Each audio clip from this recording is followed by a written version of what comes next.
Welcome to this edition of Whiskey and Wealth Tech. I'm your host, Alex Serman, Managing Director of Wealth and Institutional here at First Rate. Today, I'm joined by Greg Woolf. Greg, thanks for being on the episode today. Thanks, Alex. Good morning. Great to be here. So, before we get into introductions, we'll start with the most important part of Whiskey and Wealth Tech, which is the whiskey. So today, Greg and we're drinking Knob Creek, but we're not drinking the same Knob Creek because I was not able to get the Knob Creek that you have. So tell me a little bit about your Knob Creek that you have here with you today. Sure. So actually, my favorite drink, Alex, is an old fashioned, which, as you know, has bourbon.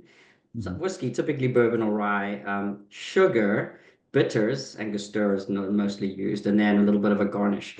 So I actually found a really interesting bottle of Knob Creek, which is maple infused, given that an old fashioned has a little bit of sugar in it, and it saves me from putting in simple syrup, which I'm not a big fan of, and instead gives a little bit of that sweetness flavor to an old fashioned.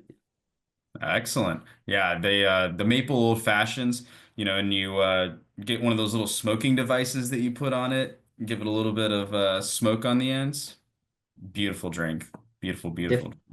Definitely had that in a restaurant. Actually, I had a great experience a few years ago. I was in London with a friend, and we went down into this kind of basement bar in an old building, and they served these old fashions in these glasses, which had this really thick kind of hand blown texture. And apparently, that was the place where they invented the drink, hundreds of years ago. So, Oh according to their wow. legend, anyway. So it was kind of fun to go to the kind of the source of my go-to. Yeah, Oh, that's excellent. yeah. Well, and then today, so I was not able to get the maple finished, but I was able to get a single barrel select bottling from our local Total Wine here in Arlington, Texas. And so this one is just over 10 years old at 120 proof, so 60% alcohol. So it's got quite a bit of kick to it. But of interesting facts about Knob Creek. So it was founded by Fred Noe back in the early 90s. And Fred Noe is the master distiller of Jim Beam, which a lot of people know of. But Knob Creek is what their initial exploration into small batch bourbon. And so that really helped that small batch explosion in the late 90s, early 2000s, getting people interested in, fewer barrels, in a blend. However, since this is a single barrel, this is extremely unique, and you won't find anything like it because when barrels are aging next to each other, they could taste completely different. So that's why these single barrel picks usually are really unique and have some really cool, interesting flavors you might not get from your standard bottling. So without further ado, cheers, Greg. Cheers, Alex. Yeah, I'm just sorry that we're not here in person because I'd love to sample some of that single barrel. That looks really wonderful, actually. Yeah. Absolutely. I know I'll have to bring it next time I'm in Boston. Look forward to it. Cheers. Mm. All right, what are you getting there, Greg? Well, a lot of maple, frankly. I mean, this Oh, it's maple. obviously designed for sweetness, but yeah, some nice smoky flavors as well, which I wasn't Okay. expecting. So yeah, I could see that. I could see that. Yeah, this since it's 120 proof, it starts off really strong, a lot of the alcohol flavors, but kind of once that dissipates, get more into the vanilla, the caramel. This has a lot of really woody notes.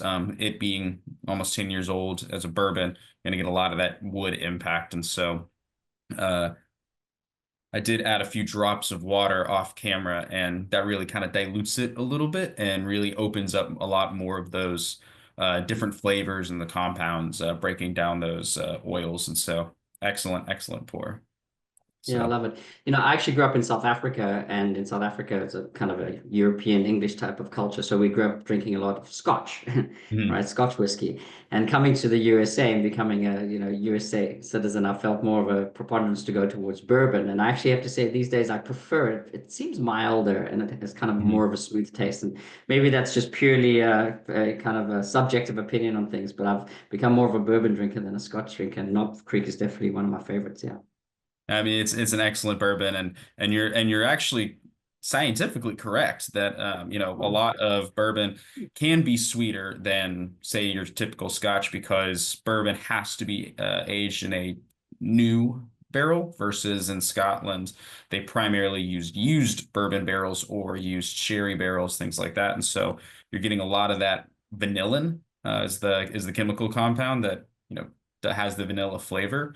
And so you get a ton of vanilla flavors, a lot of caramel flavors, sweeter flavors in a bourbon than you might get in a scotch, even if that scotch is, an unpeated space side, something like that. You're going to get kind of fruitier notes, maybe some things like that. But with these bourbons, they pack a lot of that vanilla flavor. And so a pro tip, if you're ever at a whiskey tasting and you're having a bourbon and you don't know what flavors you're getting, always say vanilla because you will scientifically be correct pretty much 100% of the time. Well, that's fascinating. I had no idea. I'd love to go on a bourbon tasting with you at some point. You seem to know a lot about this. We could pick a bunch of kind of single barrels. That sounds terrific. I'm sure we can find it. Maybe New York City. You can find everything, anything and everything in New York City. Oh But yeah, and then New yeah, York has some fantastic whiskey as well. Um, fabulous. but Greg, so you are an expert in artificial intelligence, and so you are involved with a lot of different things going on in AI. So tell us a little bit about what are you working on currently? Yeah, well, thank you. I mean, so AI is obviously a really interesting space, and I've been an AI geek and fanatic my whole life around this stuff, starting out when I was a kid reading the sci-fi books. But these days, with generative AI coming to the fore and AI becoming so mainstream, there's three initiatives that I'm working on right now, which I'm really just loving.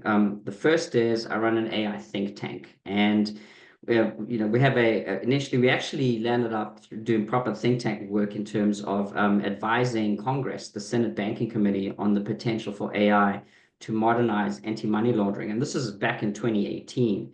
And our recommendation was actually adopted in an act of Congress and ultimately became part of kind of a changes to the whole Bank Secrecy Act. So that was really exciting. These days, our focus in the think tank is really more around providing guidance for financial institutions to safely adopt AI. Everybody's looking at AI, all different companies, but in the regulated industry, like financial services, obviously the impact is much more significant. So that's one thing I do. The other is I write a column for Digital Wealth News. I don't know if you're familiar with the publication, but Mhm. they added a AI and finance a kind of chapter to their content last year, beginning of last year, and the subscribership literally doubled almost overnight. And Wow. yeah, I mean, there's just so much interest, especially in this kind of in the wealth management space. So the publisher, Cindy, asked me to write a column on AI regulations and risks, and that's been really fascinating because it's just kind of, I've been a serial entrepreneur, very much focused on building companies, very kind of micro focused. And being kind of a journalist for a year now has forced me to be much more macro focused, which is a whole different mindset. And I made a few mistakes for sure, but luckily, the publisher over there is really good at capturing, at kind of at providing guidance. But that's been super exciting just to kind of keep a kind of a lens on what's going on in the AI industry. And it's a free subscription. I would definitely suggest your viewers to kind of subscribe for Digital Wealth News. And lastly, at the end of last year, I got engaged with a group of PhDs and postdocs, about 200 or so from Harvard and MIT. I live in Boston, that are focused on AI. And there's a group called Sundai, SUNDAI .club. And this is just this amazing cutting edge group of these really brilliant kids that are building stuff. They get together every Sunday and for a hackathon and they build out different kind of solutions using generative AI. And I mentor them more kind of on go to market and strategy, but it's just been so exciting to be involved with this bunch of really super brilliant people that are doing cutting edge stuff with AI. So what can I say? It's an exciting time and it's kind of a fulfillment of a wish for a long time. Wow. I mean, so you have a lot of different things going on, all the way from advising Congress to financial institutions, being a journalist now to then mentoring students at Harvard and MIT. I mean, you're all over the place. Yeah, maybe spread a little too thin, but fortunately, it's all kind of cohesive, and I'm finding that one kind of area of domain parlays to the other. So I often write articles about what's going on with Harvard and MIT and that kind of stuff. But yeah, it's just a fun space to be kind of spread around. Yeah, That's incredible. And yeah. so one of the things that I know you're working on is really productized AI. So what would you consider productized AI, and how is that different than what, standard person may view as AI as they know it today?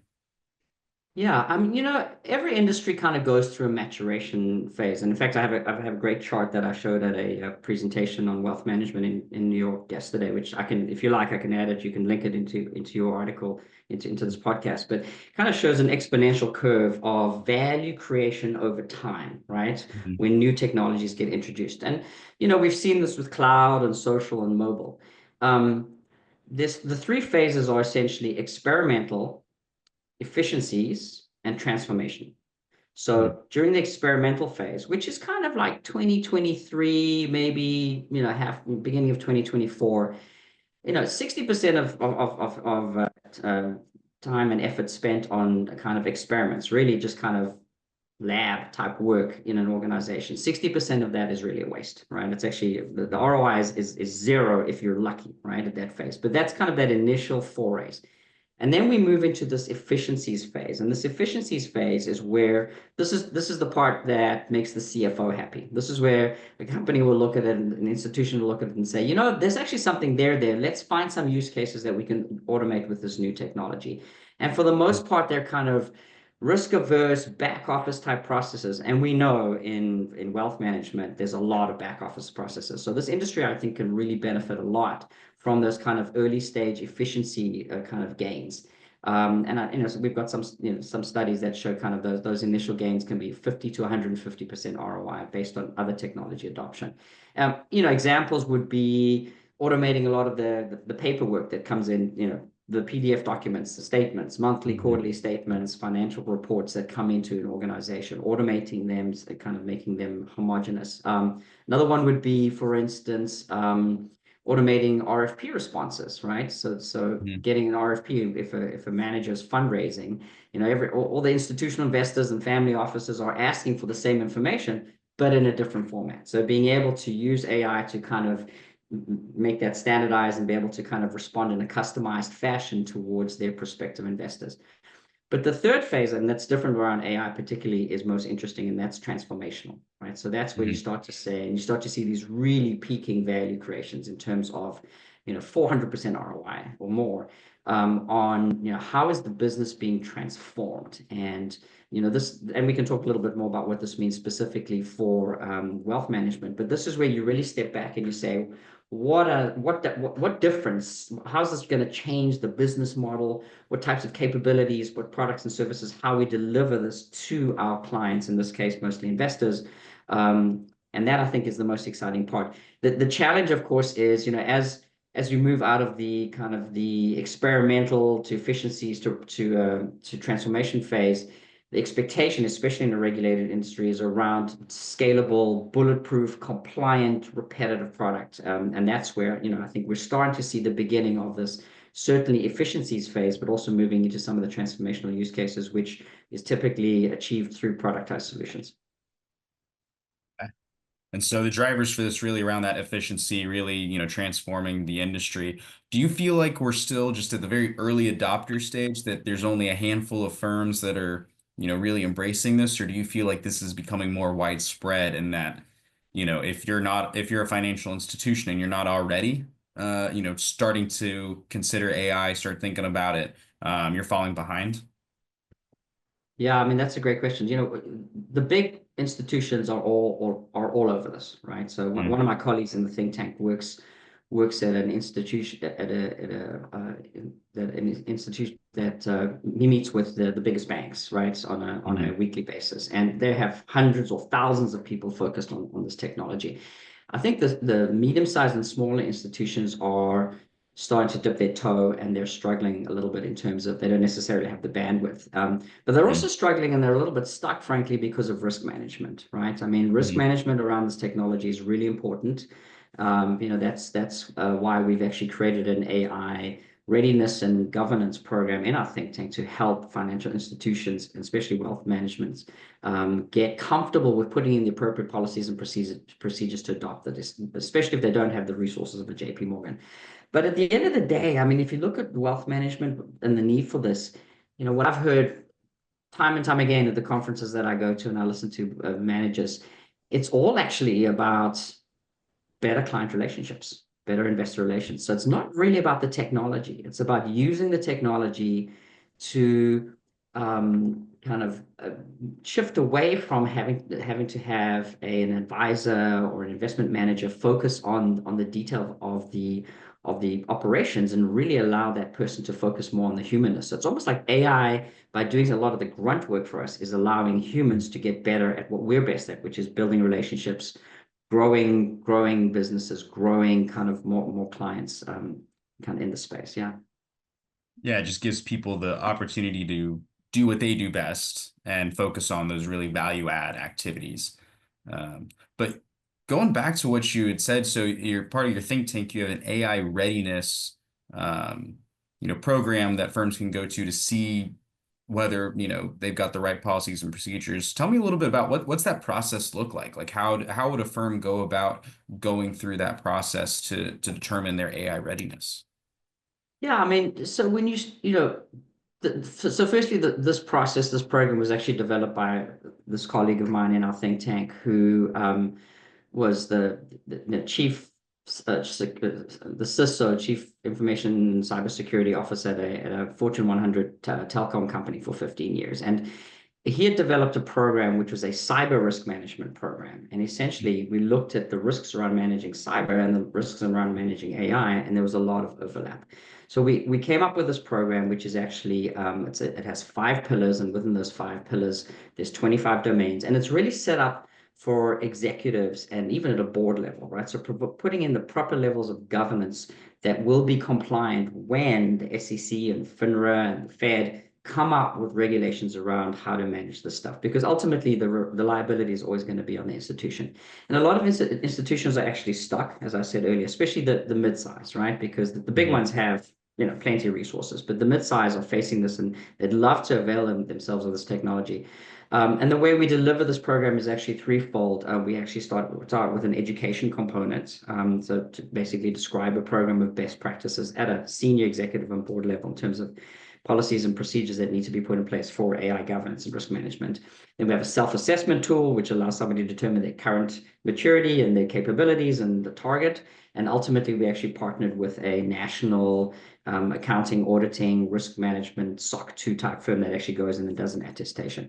But ultimately, it's really about there's a great expression. I was on a panel the other day, and there was a woman very knowledgeable about AI in the healthcare space, and she said their strategy is to adopt the strategy of pump the brakes to go faster, right? So stop Yeah. for a minute, take a breath, get comfortable with using this new technology, and then boom, put your foot on the gas, knowing that you're not going to necessarily introduce unnecessary risk into an organization like the financial institutions. Yeah. Okay. Okay. Yeah. Yeah. So I mean, that'd be fantastic to get people start going through that. Be able to really be prepared for AI, have that knowledge and experience, since a lot of these people are not experts in AI. They know they need it, but maybe don't have the tools, the resources to make this happen. So I think that's a fantastic opportunity to for firms to leverage and to really be able to keep up with some of these bigger firms that have those tools and resources. Yeah, for sure. And once again, it's an exponential curve, right? So everybody is ultimately competing with the big firms. So being able to stay in the game and use this technology so they don't fall too far behind is we're hearing that's really important for the mid-sized and smaller managers. Yeah. Yeah. And so we've talked a little bit about, what does AI usage look like today in wealth management? So a lot of those back office processes, we're still in early stages, starting to eliminate a little bit of that grunt work, give people the opportunity to focus on their value add activities. But what's the future of AI look like in wealth management? 5 years down the line, which I know in the life cycle of AI is ancient. But where do you see us going with this? What will people be doing? How will AI be used? Well, I mean, I love that statement about the life cycle. A little stat on that: the internet took 7 years in the early 90s to get to 100 million users. Um, I think Instagram took 30 months, 2.5 years. Yeah. ChatGPT took 5 weeks. Wow. Yeah, so the cycle that we're seeing that took maybe 20 years in cyber is Mhm. we're thinking it's 18 months. So it's coming. I would say. The most transformative force in the AI industry, and certainly wealth management will benefit from this, is agentic AI. And I know you've done a number of podcasts, and the idea around that is it's not AI is used not so much as a querying tool like a search engine like Google, Hmm. but more around these are like virtual employees, right, that are working in an organization and actually doing the work of humans. And making the operations scalable. And what's fascinating to me around this, and I'm actually writing a white paper around this, is we need to start thinking about, and this comes out with some of the research I'm doing with the Sunday AI group at Harvard and MIT. We need to start thinking about these AI agents not necessarily as tools, but as virtual employees, as virtual humans, right? These are actual people that we could put on an org chart, right? So over the next 5 years, I think we're going to see AI agents that are actually have job descriptions, right? They actually have roles and responsibilities, accountability, they have performance metrics, and we're going to manage them just like we manage people. But think about the scalability you can bring into wealth management. Let's say, for instance, bringing these agents in to better service customers and clients, from an advisory perspective, or even to go out and find grow the business by finding the new prospects.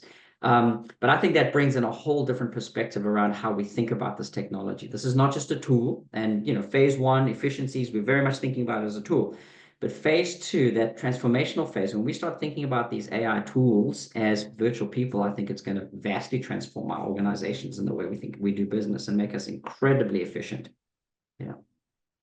I know, and framing it that way, isn't something that I've really thought about too much, but you're right. I mean, it is kind of like a virtual employee. I mean, you're having them do tasks that otherwise an employee would have to do. I do see how that could, initial knee-jerk reaction, some people could be a little bit frightened by that of, okay, is this going to replace me? What does this mean? How do we control this? And so I mean, it is, one of those considerations of how to manage this risk, how to make sure that you're utilizing this in a way that, benefits your organization, benefits your employees. To your point, it's going to be incredibly efficient, but doing it in a way that, really helps everybody, because I think it's just going to change our jobs, not necessarily replace people's jobs. Um, but going through things like the think tank AI readiness, I think would, help prevent any, you know, issues or risks that come along with those transformational changes. I mean, there's a lot of risk that comes with this. And as much as I'm a kind of a technophile and I love this technology, for sure, there's a lot of risks that come around this. I've got an interesting kind of anecdotal story to kind of share with you. As organizations start to adopt this technology, for sure, the regulatory side of things is going to be really interesting because the Mhm. liability is still going to kind of vest with the institution. So last year there was an investment manager who spun this, and this is I wrote an article on this in Digital Wealth News. I can put a link to that in the podcast here as well if you like. But there was a manager who spun up an AI agent with the sole task of um, trading on blockchain. Go trade on blockchain. So spun up the AI agent, gave it an instruction, just like you write a prompt for ChatGPT, right? Mhm. Um, Go trade on blockchain, attached a crypto wallet so that had some funding, not a lot of funding, and said go make money trading on blockchain. So I mean, we're in the wealth management space. This is not an unrealistic kind of request, right? No. Um, so the AI agent went out and, research obviously has the cumulative knowledge of the entire internet at its disposal and said, the most effective way for me to trade on blockchain is to form a company, right? This is what everybody does. How do I go about forming a company? Went to the Secretary of State in Delaware, filled out a form, came up with a name, Base Chain Innovators, applied, paid the $350 fee, paid for it with its crypto wallet, and formed an LLC, Base Chain Innovators, with which it started trading on blockchain.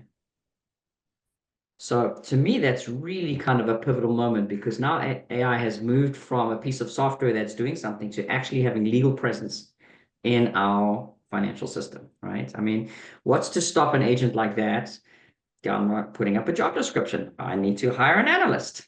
Certainly create a job description that's read LinkedIn, right? Put them out. You can do an Yeah. online interview. The next thing we could be applying for jobs for a piece of software, an AI agent, without even knowing about it. So I think that's a really powerful use case that shows that the governance and the rules around treating AI like people and not like virtual people rather, so that it understands, our base human kind of norms in terms of do no harm and even kind of industry specific regulations or HR policies. And I think there's a lot of work that's going to be done there around making these AI agents human. So I think it's an exciting space and thrilled to be part of the whole governance and risk management around it. Yeah. Wow. I mean, that's a insane story. Yeah. I mean, I would have not have expected you know, and it is incredible that an AI agent can think through, okay, rather than just doing XYZ that I'm told to do, start thinking outside the box of, okay, how is the best way to really approach this? And then getting through that entire process. I mean, that's a wild story, but very very interesting. And I think you're right. I mean, that's the way that the industry is going. And it's going to be very interesting to see how firms really react to this, what kind of regulations are put in, and what this future looks like. Working alongside virtual employees as well as physical ones.